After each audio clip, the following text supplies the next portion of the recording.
Welcome everyone to 3D Data Deep Dive. This is the first time we've done this through the Chief Data Analytical Officer Network, and our first guest is Dr. Sam Williamson. Sam, will you introduce yourself, and then we'll go into some questions. Yeah, thanks, Mark, and thanks for having me along for this. My name's Sam Williamson. I'm one of the Associate Medical Directors in Herts and West Essex ICB. I'm a doctor by background and moved into public health medicine and lead within the ICB on population health management and how we use that and embed that into our clinical transformation. And so have worked really closely with our analytical teams and on a lot of the data and digital tools that we use across the ICS. Great, thank you for coming along. Okay, so clearly we've got a new ICB blueprint that's relatively recent still. First question, what national and local actions are needed to strengthen the digital and data foundations of the NHS in line with that blueprint?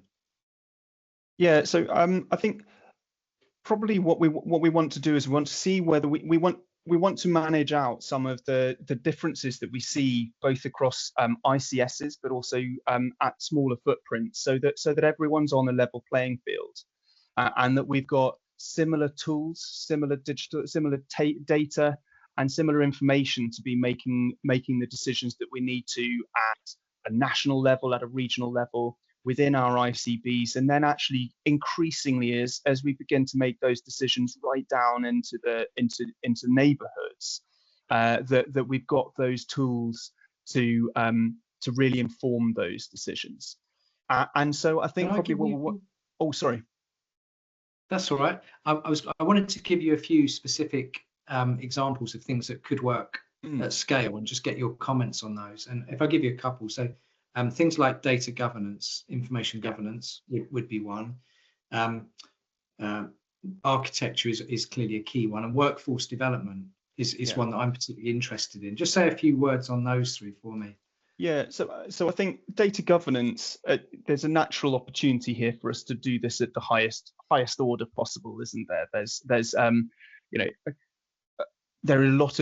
lot of work that we could do at a national footprint around the governance and the information governance arrangements that we've got in place, so that we can avoid that level, that duplication and that repetition in the effort.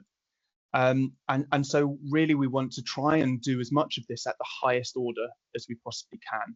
I think the architecture similarly, there is an opportunity to work at scale with this, particularly when it comes to ICBs and local systems. And I think that's probably something which more can be facilitated within across the ICB footprints and through the new model ICB.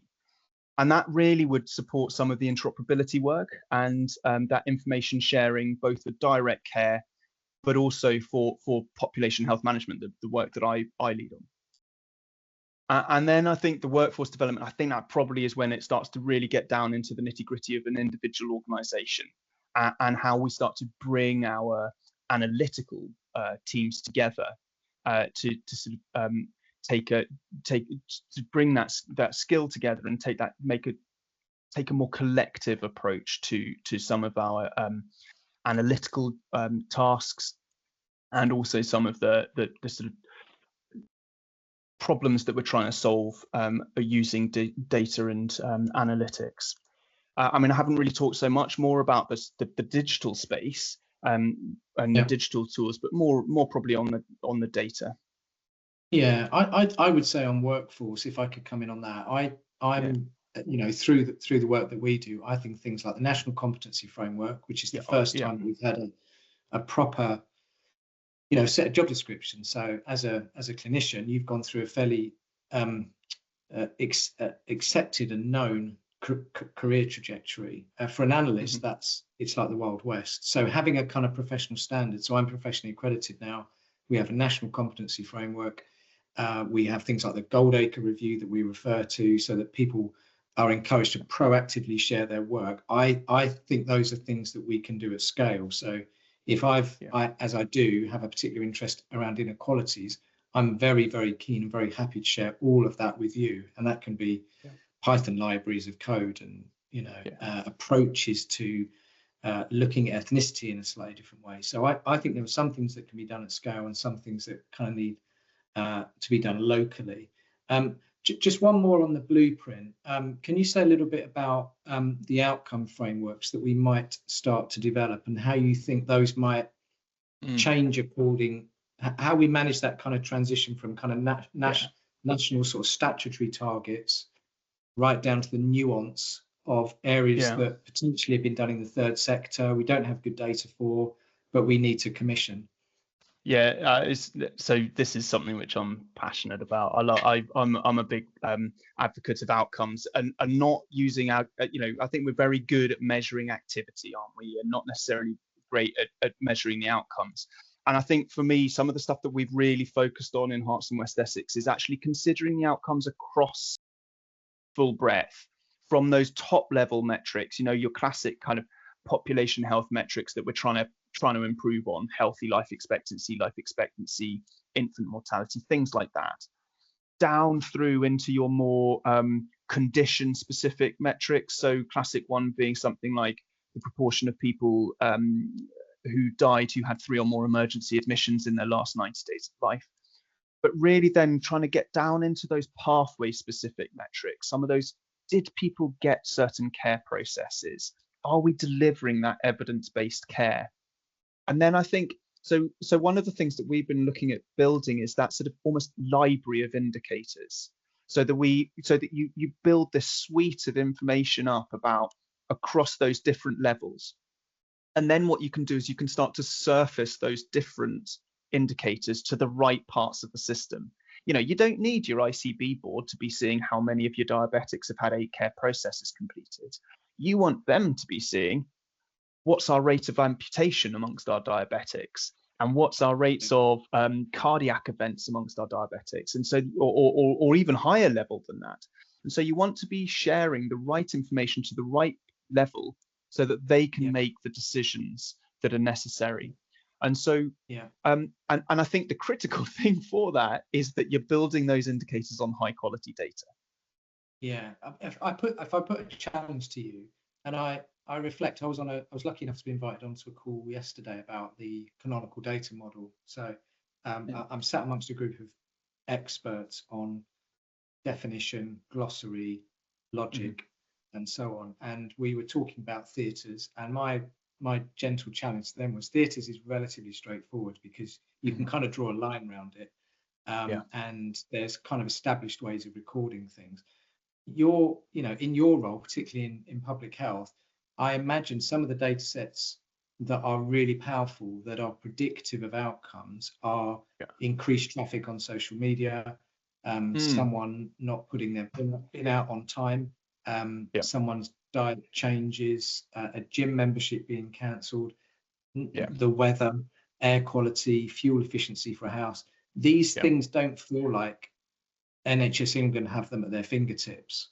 No. And how do you manage that challenge as a consultant in public health? So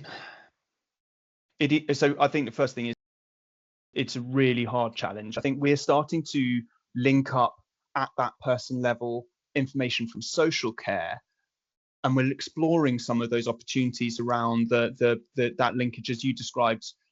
I think they'd say that it's a really positive predictor of requiring emergency care if you need your someone to help you with your bins.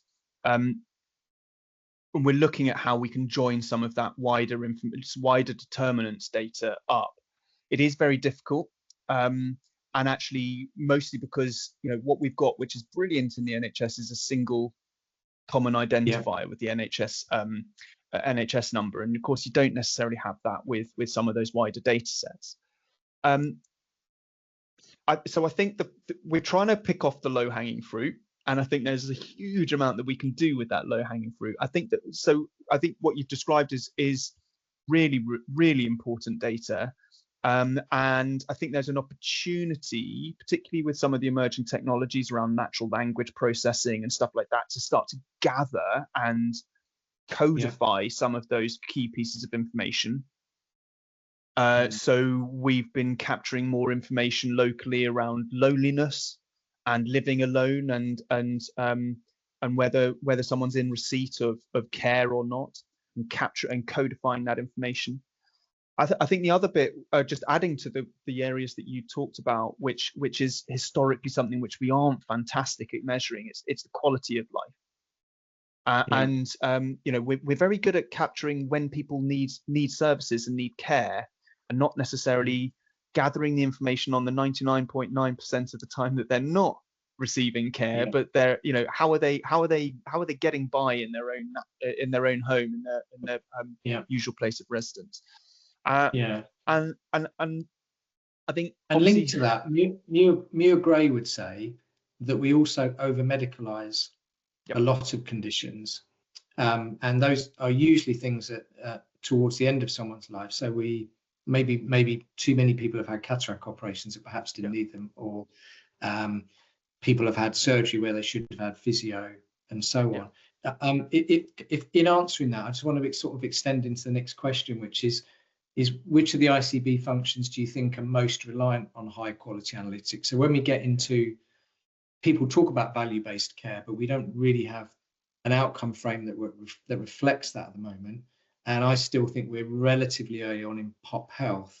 So I'd just be interested in your thoughts on how we use some of that nuance around those new outcomes that we might define.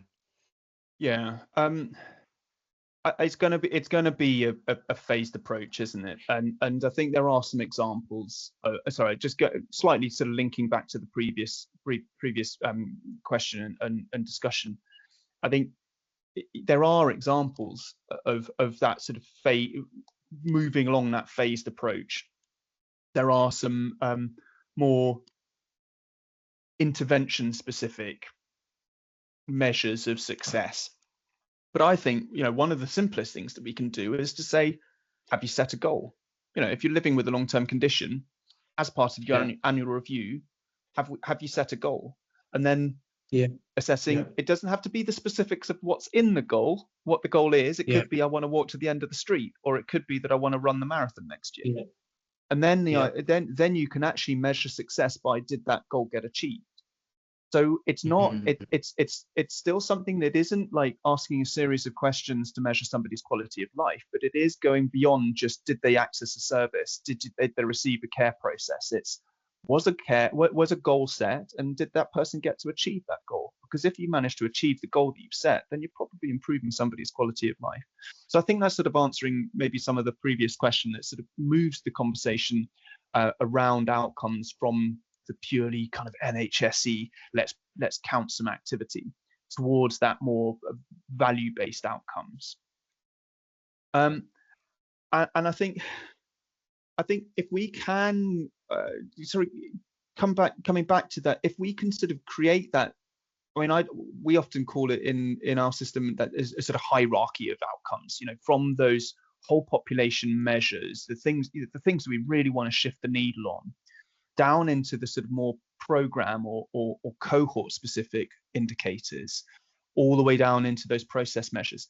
If you can start to really focus on those intermediate and endpoint outcomes, and you can start to look at whether you are actually affecting those outcomes, and start to join that information up with the cost and how much resource you're investing into those services and into that care, then you can begin to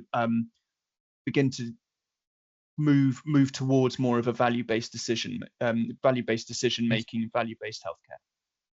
Can we just stay with this topic for a moment? These conversations will naturally be quite fluid, so just bear with me. What we're talking about now, I'm really, really interesting, because I think people like me and maybe people like you are guilty of saying, there's some national data sets, commissioning data sets, they're kind of useful for commissioning. Wouldn't it be amazing if we knew if people were struggling to put their bin out, and we kind of present ourselves as, aren't we clever for thinking of a data set that is really difficult to collect? But I'm not convinced, and you're starting to talk about it now, I'm not convinced, because I certainly don't then have the methodology to start to go and collect those things. So I'd be interested in your views on data completeness and data quality and how important those things are. I have a real bugbear about, you know, I work in a hospital for some of my life. That's not bad, you know, because we have to make sus submissions and so on. There's too much free text for me. There's not enough use of SNOMED CT for me, but it's improving. If you go out into primary care, you've got people doing the effect of what clinical coding is within acute hospitals, which people train for a couple of years to do. And with the greatest respect to them, in GP land, those are secretaries. As you alluded to earlier, we've got people working in the third sector where, you know, they might be using Excel and a lot of free text. How do we genuinely move out into collecting some of these data sets that you and I know are really, really important and start to drive through things like use of SNOMED CT? Because SNOMED CT would give you all of the PROMS data, the value-based outcomes, the outpatient letters, all of those things for you. It's all there, but I'm not convinced I could answer how we start to really start to use some of this stuff.